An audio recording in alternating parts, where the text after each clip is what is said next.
Histórias assombradas. E vamos ao relato de hoje, que é este daqui: Alcoolismo e obsessores. Olá, Ana, me chamo Fulana e esse é o primeiro relato que envio para o canal. Mas acompanho o trabalho de vocês há um tempinho e desde já gostaria de parabenizá-los. O relato abaixo não conterá nenhum nome, exceto o da nossa cachorrinha, que estará trocado para preservar a sua identidade. Olá, Ana, olá, assombrados. Gostaria de deixar algumas coisas claras antes de iniciar o relato. Ele foi escrito com base nas lembranças que eu e minha irmã temos sobre o período. Tem mais participação da minha irmã, pois, além dela ser a pessoa mais sensitiva da família, eu já não me lembro com clareza como os fatos aconteceram e a minha mãe prefere não falar sobre esse período. Em segundo lugar, esse não é um relato de assombrações, quiumbas e trabalhos feitos. Mais tarde, refletindo sobre esse período, notei que falar sobre o assunto pode ajudar a alertar as pessoas sobre a importância da manutenção dos nossos padrões vibratórios e de se manter alerta e vigilante. Quando Jesus disse orai e vigiai, se referia principalmente àquilo que se passa em nossas mentes e corações. Por isso, espero que esse relato seja uma lição sobre permanecer atentas e vigilantes sempre, criando ao nosso redor uma rede de proteção espiritual que nos ajudará nos momentos mais difíceis. Os eventos narrados em seguida se passaram entre os anos de 2011 e 2014. Eu e minha irmã nascemos em Brasília, Distrito Federal, e guardamos 3 anos de diferença entre nós, sendo eu a mais nova. Minha mãe é professora, hoje aposentada, e o meu pai, já falecido, era militar de carreira. Ele entrou nas Forças Armadas da década de 80 e ali se aposentou. Morávamos em um apartamento funcional, cedido pelo governo federal, em um daqueles prédios onde só moravam militares. Ou seja, as mesmas pessoas com quem meu pai trabalhava eram seus vizinhos, colegas de bar, amigos próximos. E um deles, embora ele já não trabalhasse com meu pai, era o padrinho da minha irmã. Ocorre que no fim do ano de 2010, o meu pai se aposentou. Nessa época eu tinha 15 anos e minha irmã 18. Com a aposentadoria do meu pai, teríamos que nos mudar do apartamento em que vivíamos, pois era um imóvel funcional. Tivemos pouco tempo para nos organizarmos e encontrarmos outro lugar, mas não foi muito complicado. Ana, como todas as famílias, sempre tivemos problemas, discussões, coisas típicas de pessoas que convivem. Mas a mudança e a aposentadoria do meu pai foi um divisor de águas na nossa família. Eu preciso dizer que nos mudamos em janeiro de 2011 e em janeiro de 2014 o meu pai faleceu. Assim que nos mudamos do apartamento funcional, passamos apenas 3 meses em um apartamento de 2 quartos, que ficava em uma área ainda em desenvolvimento. Em seguida, nos mudamos novamente para outro apartamento, distante apenas 2 quadras. Os problemas da nossa família não começaram com a mudança, apenas se tornaram insuportavelmente piores. A minha irmã insiste em dizer que o lugar era ruim, que tinha uma energia ruim, mas eu acho que ela estava enganada. O problema estava em nós. Nós estávamos doentes e carregaríamos aquelas vibrações para onde quer que fôssemos. Gostaria de me explicar um pouco melhor. As relações sociais do meu pai eram extremamente vinculadas às suas relações de trabalho. De uma hora para outra, ele se viu em uma situação em que todas essas relações foram rompidas. Os vínculos sociais que ele possuía estavam quebrados, e para um homem que trabalhou a sua vida inteira, ver-se sem ter o que fazer, sem farda para passar aos domingos ou um motivo para se barbear a cada 2 dias, foi um choque psicossocial que o deixou vulnerável à depressão, ataques espirituais e influências de espíritos de padrão vibratório muito baixo.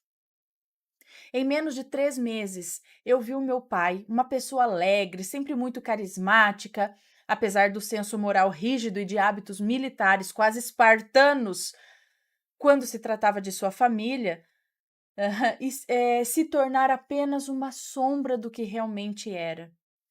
Ele passou a beber muito e passar os dias fora de casa, sempre no bar. Ele saía de manhã e voltava só à noite, sempre muito embriagado e fora de si. A minha mãe trabalhava pela manhã e eu estudava no mesmo horário, enquanto a minha irmã trabalhava em um grande hospital de Brasília. Eu e minha mãe passávamos as tardes em casa, fazendo nossas coisas, conversando ou brincando com a nossa cachorrinha, uma salsichinha que apelidamos de Baleia. O nome tá trocado, tá? Mas fica a homenagem aí à eterna baleia de Graciliano Ramos. Mas assim que o meu pai chegava, todas nos recolhíamos no quarto e a casa perdia imediatamente a pouca vida que tinha. Até a baleia não arrodeava muito meu pai. E ela era uma cachorra muito carente, fazia amizade com todo mundo. Ela ficava quietinha comigo no quarto, assistindo algum filme no computador ou dormindo, até que a minha irmã chegasse. Mas o silêncio durava pouco. Meus pais tinham brigas horríveis por causa do alcoolismo, que o meu pai se recusava a admitir e tratar. Ele sempre foi muito cabeça dura, mas a situação era insustentável, Ana. Não bastassem as brigas na família, o segundo apartamento que moramos era horrivelmente gelado. Não importava a hora do dia, estava sempre gelado e muito úmido. Brasília fica no meio do Cerrado, no Planalto Central do Brasil.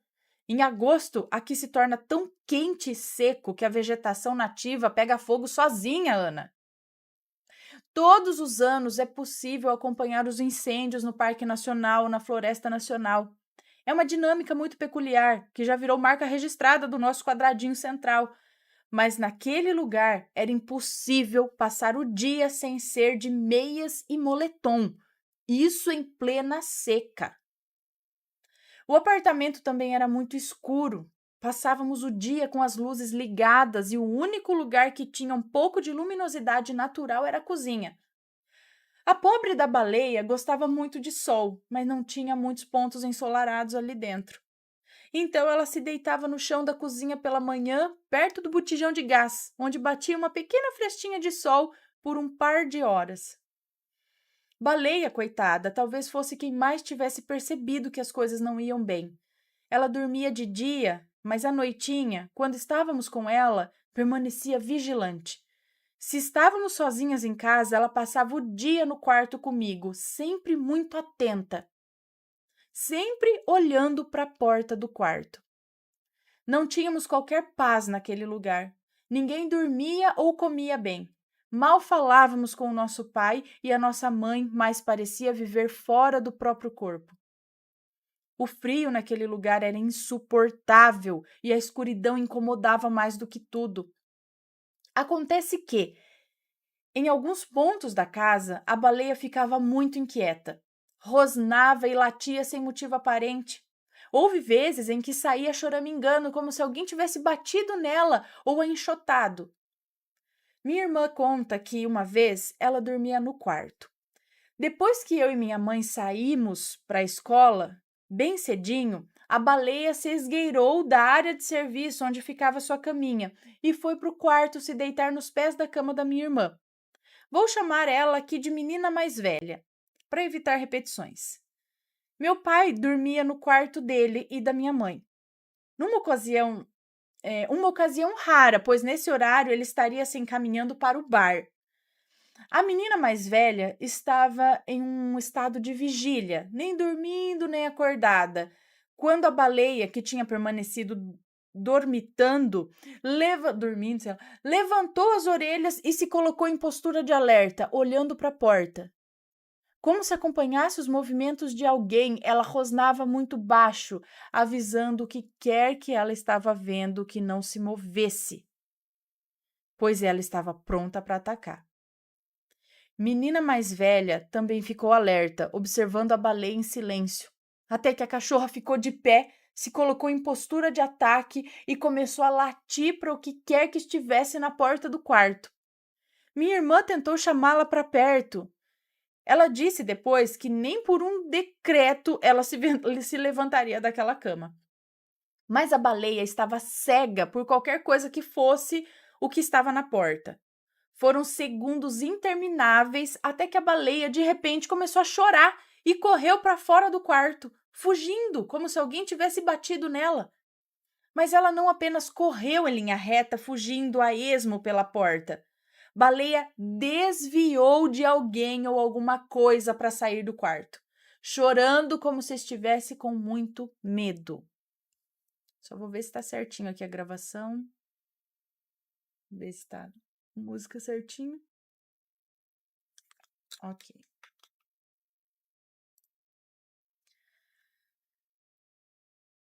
Menina mais velha conta que uma sensação muito ruim tomou conta dela nesse momento.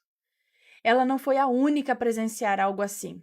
Eu também passei por uma situação parecida com a baleia, na porta do meu quarto. E todas as vezes que isso aconteceu, o meu pai estava em casa. Depois desses eventos, não demorou muito para a situação piorar em casa, até que a minha mãe resolveu se separar. Pegamos as nossas coisas e o meu tio, irmão da minha mãe, achou um apartamento perto dele e cuidou para que pudéssemos ir para lá sem que o meu pai soubesse. Em menos de 12 horas estávamos deixando aquele lugar. Entramos no carro do meu tio no momento em que o meu pai voltava para casa. E ele sequer nos olhou quando passou por nós. Baleia estava no meu colo e tentou ir até ele, mas eu segurei ela bem, pois uma sensação horrível tomou conta de mim naquele momento. Depois disso, Ana, meus pais tentaram reatar. Papai buscou tratamento para o seu vício, mas não conseguiu ficar 7 meses sóbrio. Isso destruiu a minha mãe, que se separou dele novamente. Ele saiu de casa em setembro de 2012 e eu só voltei a falar com ele e vê-lo em novembro de 2013. Meu pai tinha se tornado um mero fiapo de homem, destruído pela bebida. Ele estava em uma fase sóbria, mas quando o encontrei, eu tive uma sensação muito estranha perto dele. Uma angústia tomou conta de mim. Quando nos despedimos e ele entrou no ônibus que o levaria para Goiânia, aonde ele estava vivendo depois de se separar da minha mãe, alguma coisa me disse que era a última vez que eu o veria. Ele faleceu em janeiro de 2014, vítima de um atropelamento decorrente de uma recaída no vício. Alguns anos depois de sua morte, comecei a frequentar um centro espírita, perto de onde passamos a morar depois que ele faleceu.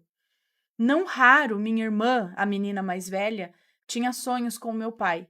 Em um deles, ela o encontrou muito sujo, suado e cansado, no canteiro de uma construção.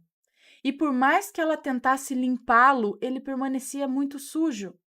Ela pedia a ele para irem embora dali, mas ele dizia que precisava trabalhar bastante, pois era a única maneira de sair dali.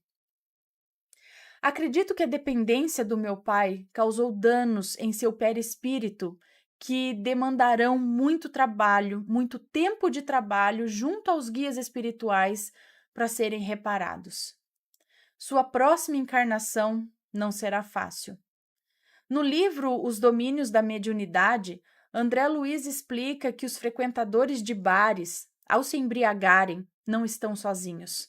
Junto a eles, como em um processo de simbiose, entidades de baixa vibração e de pouca luz se aproximam e se prendem a essas pessoas, cuja frequência vibratória também está baixa. Ocorre um vampirismo espiritual, ou seja, espíritos inferiores desencarnados que os viciosos passam a alimentar com seus fluidos vitais. Com o tempo, as células perispirituais passam a sofrer tal nível de dano que se refletirá, inclusive, nas encarnações posteriores. Parando para pensar, Ana, aquilo que causava tanto mal-estar em mim e na menina mais velha, que assustava a baleia e entorpecia minha mãe, poderia ser um desses espíritos. Hoje eu não tenho dúvidas que o meu pai esteve sob forte ação e ataque de espíritos desencarnados inferiores de pouca luz. Mas eu preciso dizer, e muitos podem até me julgar por isso, A despeito dos aspectos físicos que envolvem o alcoolismo, meu pai foi o arauto de sua própria destruição. Deixe-me explicar melhor e já me encaminhar para o final, deixando uma mensagem a todas que precisem ouvi-la. O laço com os obsessores só é consolidado mediante a nossa vontade. Nos comprazemos daquela sintonia que começa quando permitimos que nosso desenvolvimento íntimo pare ou evolua. Lembrem-se, normalmente, estão próximas de nós as entidades com quem possamos nos manter em sintonia, que emitem padrões vibratórios semelhantes aos nossos. Se nos mantemos com o padrão vibratório semelhante ao dos espíritos de luz, certamente serão eles a se aproximarem de nós. Fatores como depressão, ansiedade, alcoolismo, drogas e imperfeições morais são um prato cheio para a ação de obsessores. Por isso é importante nos mantermos atentos aos nossos pensamentos, pois a obsessão se inicia com uma sugestão, e a escolha de aceitá-la ou não é somente sua. Orai e vigiai, disse Jesus. Não a vida alheia, mas o que se passa em seu coração e seus pensamentos. Reflita se aqueles pensamentos de fazer coisas que te fazem mal, que não são boas para você ou que causem dano a alguém, são mesmo seus. Se mantenha atenta e vigilante. E, principalmente, mantenha os laços com seus guias espirituais e anjos da guarda muito estreitos. A prece será sua grande arma e escudo contra a ação de espíritos sem luz, pois ela manterá seus guias e guardiões atentos e vigilantes para o momento da necessidade. Obrigada por ler meu relato, Ana. Um beijo para você e toda a sua família. PS, a baleia hoje não vive com a gente. Ela mora na casa da minha tia, irmã da minha mãe.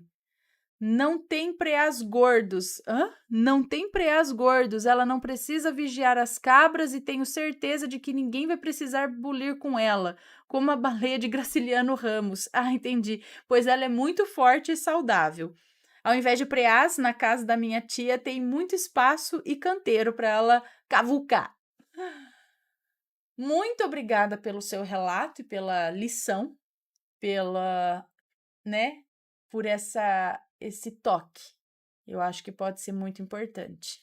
E eu acho muito importante todos nós prestarmos muita atenção no que ela disse aqui, que eu acredito que é muito coerente.